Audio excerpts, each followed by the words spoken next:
So welcome back friends.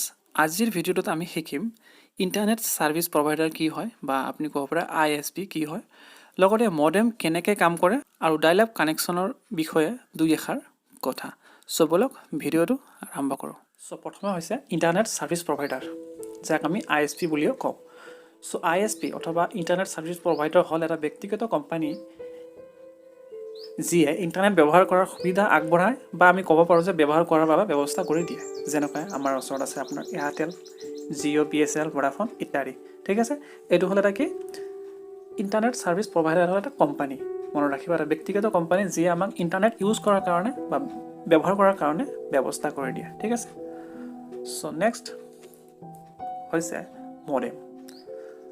চ' মডেমৰ পূৰ্ণৰূপ হ'ল modulation and ডিমডুলেশ্যন।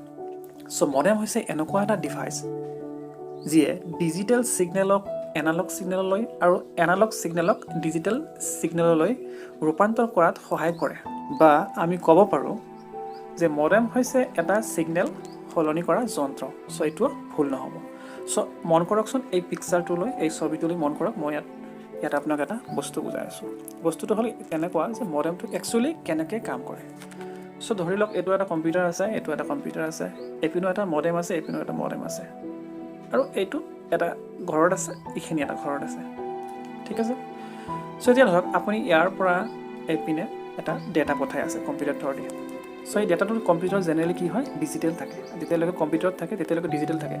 আৰু গম পায় যে আপুনি যে ডিজিটেল ডাটা এইটো হ'ল টেলিফোন লাইন। চ' টেলিফোন লাইনত কেতিয়াও কি কৰিব নোৱাৰে, ট্ৰেভেল কৰিব নোৱাৰে, এঠাইৰ পৰা আন এঠাইলৈ যাব নোৱাৰে এটা ডিজিটেল ছিগনেল। চ' সেইকাৰণে কি হয়, আমি ইয়াতে মডেমটো ইউজ কৰোঁ। চ' মডেমৰ কাম হৈছে কম্পিউটাৰৰ যিখিনি ডিজিটেল ইনফৰ্মেশ্যন আছে বা ডিজিটেল ডেটা আছে, সেই ডেটাটো কি কৰে, এনালগলৈ কনভাৰ্ট কৰে। এনালগ ছিগনেল যিটো আছে, এনালগ ছিগনেললৈ কনভাৰ্ট কৰে আৰু এই টেলিফোন লাইনেদি এইটো ট্ৰেভেল কৰায়।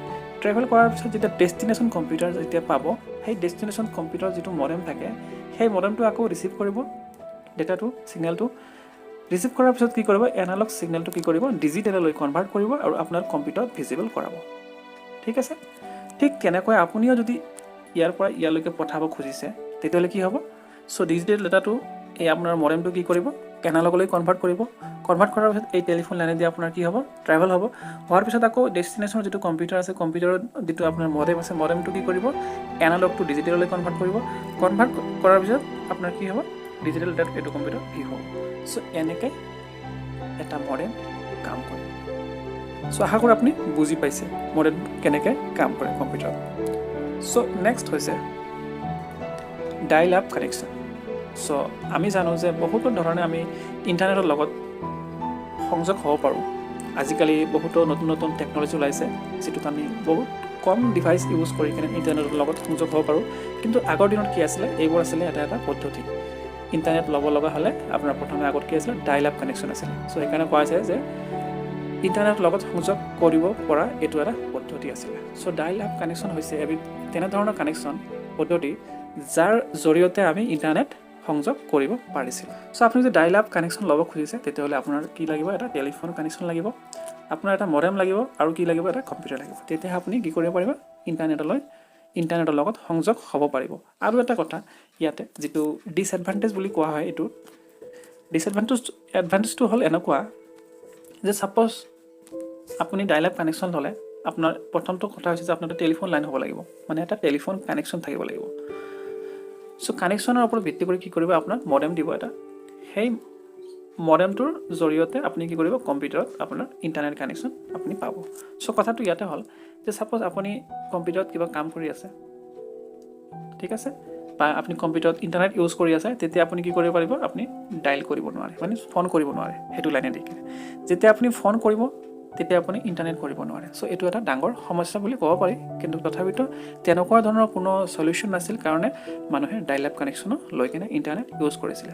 আৰু এই ইণ্টাৰনেটটো বহুতে স্পীড একেবাৰে তেনেকুৱা নাছিলে, তাৰমানে কেবি বা তেনেকুৱা বহুত শ্ল' আছিলে। আল্টিমেটলি ক'ব বিচাৰিছোঁ যে এইটো ইণ্টাৰনেটৰ যিটো পদ্ধতি আছিলে বহুতেই শ্ল' আছিলে। চ' আজিকালি যেনেকুৱা 3G 4G, এতিয়া 5Gৰ পথত আহিছোঁ আমি। চ' ডাইল আপ কানেকশ্যনটো তেনেকুৱা ধৰণৰ এটা ইণ্টাৰনেটৰ লগত সংযোগ কৰা পদ্ধতি।